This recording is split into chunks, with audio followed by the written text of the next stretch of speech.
Hello friends, നമ്മളെല്ലാം ആകാംക്ഷയോടെ കാത്തിരുന്ന നമ്മുടെ പാട്രിയോട്ടിക്കിൻ്റെ വില്ലൻ ആരാണെന്ന് ഇപ്പോൾ സോഷ്യൽ മീഡിയയിൽ തരംഗമായി കൊണ്ട് നടക്കുകയാണ്. കാരണം ഇതിലെ ഈ ബിഗ് എംഎംസിനെ പിടിച്ചു കെട്ടാൻ വരുന്നത് ആര്?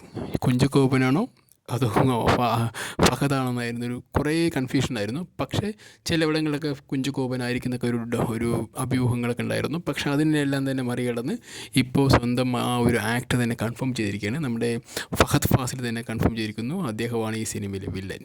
എന്ന് വെച്ചാൽ ഈ രണ്ട് ബിഗ് എംഎംസിനെയും പിടിച്ചു കെട്ടാൻ പോകുന്ന ഒരു വൻ വില്ലനിസം.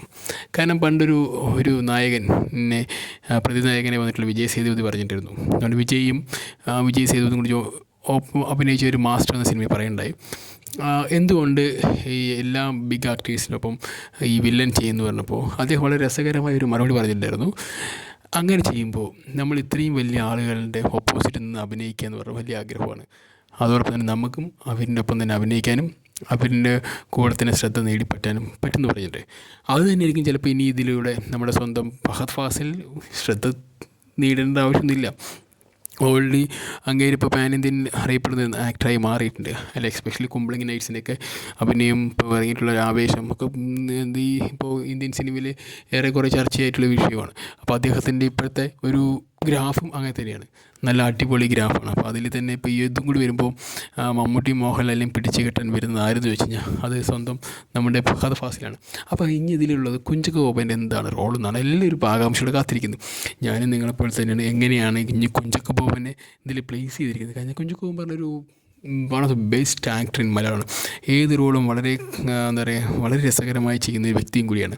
അപ്പോൾ നമ്മളിതിൽ ബ്യൂറോക്രാറ്റ്സ് പോലെയാണ് എനിക്ക് സിനിമയിൽ മൊത്തം ഉള്ളതോളം കാണുന്നത്. കാരണം ഇന്ത്യൻ രാഷ്ട്രീയത്തിൽ ഒരു ബ്യൂറോക്രാറ്റ്സൊക്കെ വരില്ല. ബ്യൂറോക്രാറ്റ്സ് പറഞ്ഞാൽ ഇതിൽ ഉദ്യോഗസ്ഥരില്ല, അവരുടെ ഉള്ളിലൂടെ നടക്കുന്ന പ്രശ്നങ്ങളും അതിനുള്ളിൽ കൂടി വരുന്നൊക്കെയാണ്. അതുപോലെ സ്വന്തം മോഹൻലാലിന് ആർമി പേഴ്സണേജ് കാണിച്ചിരിക്കുന്നത്. പക്ഷേ അവിടെ മമ്മൂട്ടിനെ കാണിച്ചിരിക്കുന്നത് ഒരു ജെൻറ്റിൽമാൻ ബ്യൂറോക്രാറ്റ് ഉണ്ടല്ലോ, ഹൈ ക്വാളിറ്റി ബ്യൂറോക്രാറ്റ്, അത് തന്നെയാണ് കാണിച്ചിരിക്കുന്നത്. എന്തായാലും കിടു കാണിച്ചിരിക്കും. ഈ രണ്ടും കൂടി ചേർന്നിട്ട് ഒരാൾ ആർമി സൈഡിൽ തൂക്കുന്നു, മറ്റൊരാൾ എന്താ പറയുക ഈ അഡ്മിനിസ്ട്രേഷനിലുള്ള തൂക്കുന്നു. അങ്ങനെയൊക്കെയാണെങ്കിൽ എന്തായിരിക്കും പടത്തിന് പോകുന്ന ഒരു ഐഡിയ ഇല്ല. ആ ടീച്ചറൊക്കെ കണ്ടപ്പോൾ തന്നെ എനിക്ക് കിളി പോയതൊരു കിളിയാണ്. കാരണം ഞാൻ എന്താ പറയുക, ഇതെന്താണ് ശരിക്കും ഒരു ഇന്ത്യൻ പൊളിറ്റിക്സിലുണ്ടാവുന്ന ഒരു ചെറിയ ആ ഒരു പ്രശ്നങ്ങൾ, ആഭ്യന്തര പ്രശ്നങ്ങളൊക്കെ വെച്ചിട്ടാണ് പരിപാടി എന്ന് തോന്നുന്നു.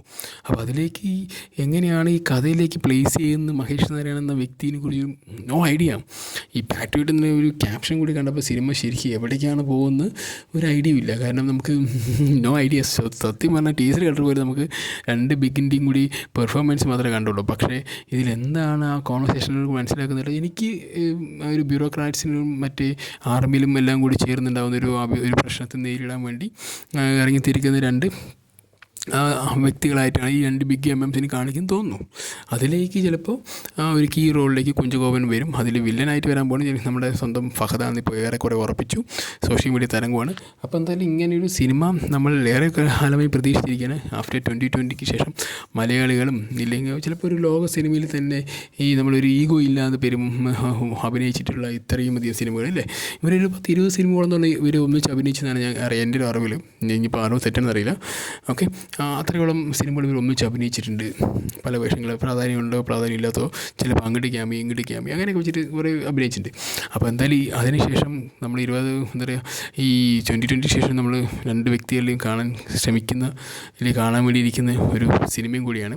അപ്പോൾ മോഹൻലാൽ ഫാൻ ആയിക്കോട്ടെ, ഇല്ലെങ്കിൽ മമ്മൂട്ടി ഫാൻ ആയിക്കോട്ടെ, ഇല്ലെങ്കിൽ ഫഹദ്, കുഞ്ചക്കോപ്പൻ, ആരുടെ ഫാനും ഈ സിനിമയ്ക്ക് എന്താ പറയുക പച്ചക്കൊടി കാട്ടാനേ സാധ്യതയുള്ളൂ. കാരണം രണ്ടുപേരുടെ ഫാനുണ്ട്. ഇനി വേണമെങ്കിൽ ഇവർ തമ്മിൽ അടിയുണ്ടാകാൻ പോകണം, എൻ്റെ ആളാണ് കുറച്ച് ബെറ്റർ എന്ന് പറയും, അങ്ങനെയൊക്കെയാണ്. പക്ഷേ ഒരു സിനിമയിൽ ബെറ്ററും എന്താ പറയുക നോൺ ബെറ്ററൊന്നും ഒരു ഫാക്ടല്ല. അതെല്ലാം കൂടി ചേർന്നാണ് ഒരു സിനിമ എന്നുള്ളത് മനസ്സിലാക്കാനുള്ളൊരു സാമാന്യ ബുദ്ധി നമ്മൾ വെച്ചാൽ മതി. എന്തായാലും സിനിമ നമ്മൾ ഉദ്ദേശിക്കുന്ന പോലെയല്ല എന്നുള്ള കാര്യത്തിൽ ഇപ്പോൾ ഏറെക്കുറെ തീരുമാനമായി. മഹേഷ് നാരായണനാണ്, ആൻഡ്രോ ജോസഫാണ് ഇതിൽ പ്രൊഡക്ഷൻ എന്നാണ് മനസ്സിലാക്കിയത്. എന്തായാലും സിനിമ ഒരു വൻ ഹിറ്റായി മാറാനുള്ള എല്ലാവിധ പൊടിക്കൈകളും നമ്മുടെ സ്വന്തം മഹേഷ് നാരായണൻ ചേർത്തിട്ടുണ്ട്. മഹേഷ് നാരായണൻ്റെ ഒരു ക്രിയേറ്റിംഗ് ഗ്രാഫ് എന്ന് പറയുന്നത് അൺപ്രഡിക്റ്റബിളാണ്. എന്തായാലും നമ്മളും നിങ്ങളും എല്ലാവരും ഒരേപോലെ കാത്തിരിക്കുന്ന സിനിമ കൂടുതൽ അപ്ഡേഷനുകൾ വരട്ടെ. അങ്ങനെ വരുന്ന ഓരോ അപ്ഡേഷനും നിങ്ങളിലേക്ക് ഞാൻ എത്തിക്കുന്നതായിരിക്കും. ഓക്കെ ഗൈസ്, അപ്പോൾ എന്തായാലും പുതിയൊരു വീഡിയോയുമായി വരുന്നതായിരിക്കും. Bye, see you, thank U.